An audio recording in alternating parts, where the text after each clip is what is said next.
is one of the major gangs. And they are satanic also. That was my question. So very I'm little. sorry. No. But I would hope you will explain it, because very little has been written in the West about this. They're satanic, yes. But actually, literally, can you explain? Well, they didn't start as a satanic organization. They MS-13 started in Los Angeles, in the U.S., because Salvadorans weren't allowed to sell drugs by the Mexican gangs.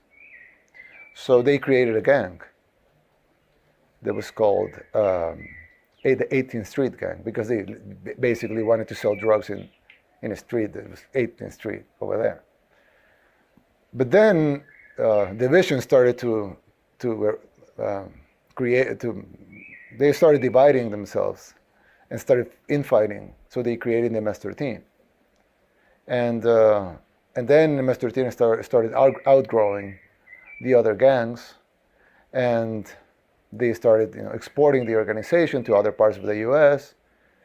And when Bill Clinton decided to deport those guys, he didn't tell our government at the time, I'm deporting this criminal. They just sent them here. And they came, there were few, but unchecked. At the same time, some laws were passed to protect minors from imprisonment. And of course, the gangs used that to recruit 15-year-olds, 16-year-olds, 17-year-olds. So at the beginning it was, some youth causing harm, assaulting, trying to control their territory, selling drugs, things that are bad, but probably not critical.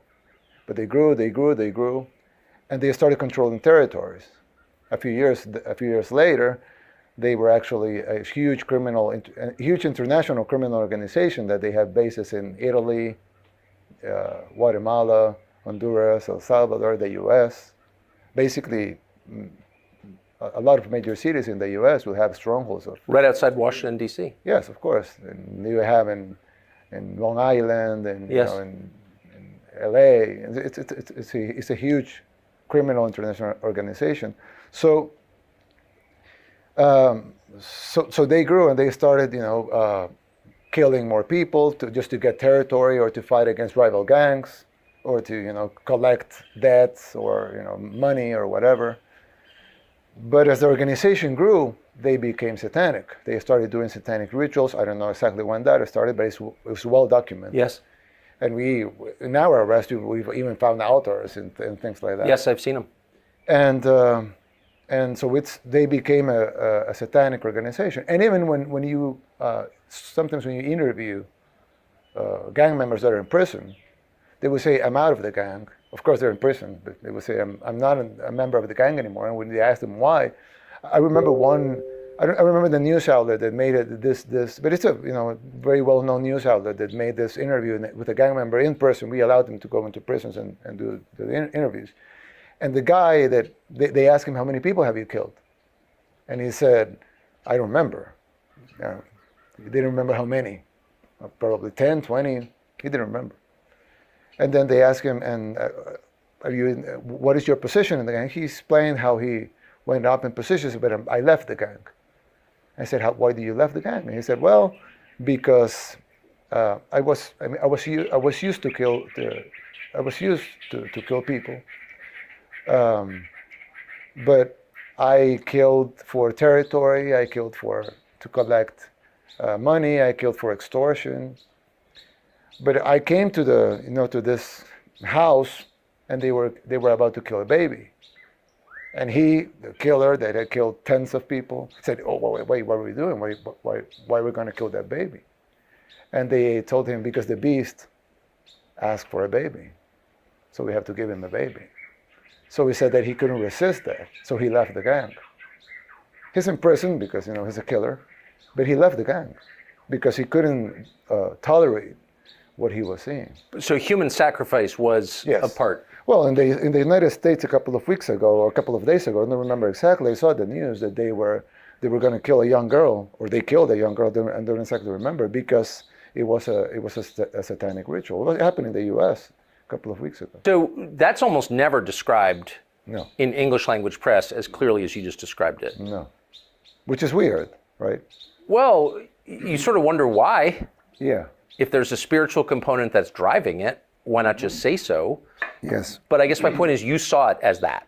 Yes, of course. There's a spiritual war and there's a physical war.